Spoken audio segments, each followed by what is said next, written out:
অন্ডকোষ এমনভাবে চেপে ধরছে আমার শ্বাসরোধ হয়ে যাওয়া মারা যাওয়ার উপক্রম হয়েছে। এরপর আমাকে চেয়ার থেকে ফেলে দেয়, আমি নিচে ফেলাই, আমার বুকে পাড়া দিয়ে ধরে, গলা পাড়া দিয়ে ধরে। আমি যদি ওখানে বলতাম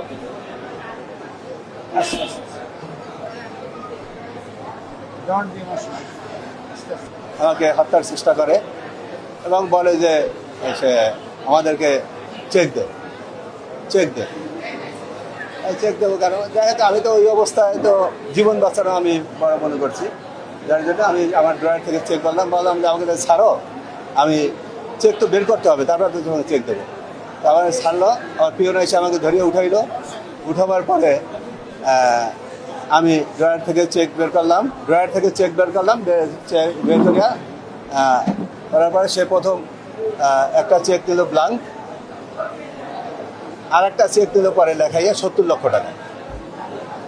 এরপরে তার পকেট থেকে 2 সেট স্টাম্প বের করলো, স্টাম্প বের করে এক সেটে 3 পাতা, 6টা পাতায় আমার স্বাক্ষর নিল, আমার সিল নিল, নিয়ে আমাকে বললো যে এখন আমাদের সাথে থানায় যাবে, সালিশ বান্ধি, যে আমি তোর কাছে টাকা পাই, সালিশ হবে থানার মাধ্যমে এবং আমার কাছে ডকুমেন্ট আছে, থানায় বসে সালিশ হইবে।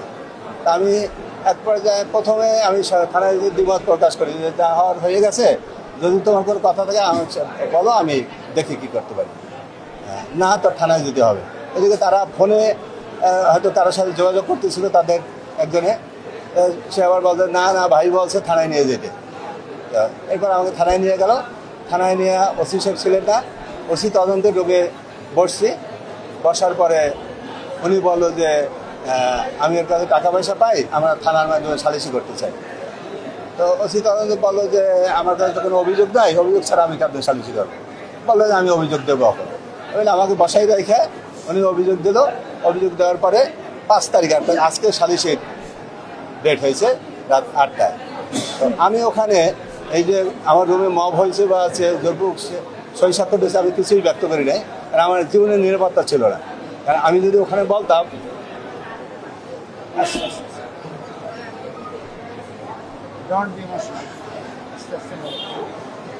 তারা থানায় হয়তো আমাকে মব করতো, সেই ভয় আমি ওখানে কিছু বলি নাই।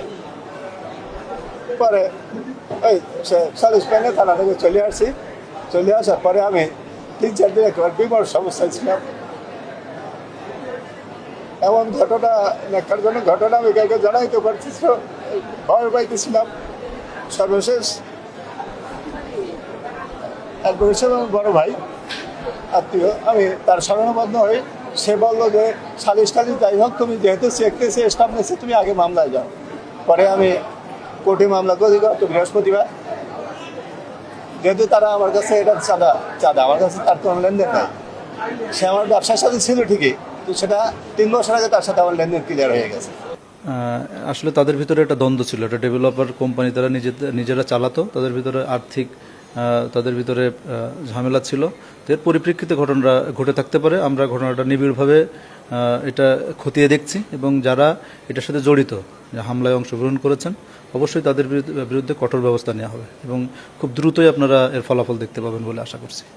দেখো, সালিশ ব্যবস্থা যাই হোক, যেহেতু তোমার কাছে 70 লক্ষ টাকার একটা লিখিত চেক নিয়েছে জোরপূর্বক, আবার একটা ব্লাঙ্ক চেক নিয়েছে এবং 2 সেট বলতে সে যেটা মেন করছে 3টা 6টা স্টাফ। আমি তখন বললাম যে এটা তোমাকে অবশ্যই কোর্টে যেতে হবে, কোর্টে যাও, তারপর সালিশ যদি হয়, তুমি যদি মানো, তারা যদি মানে প্রপার সালিশ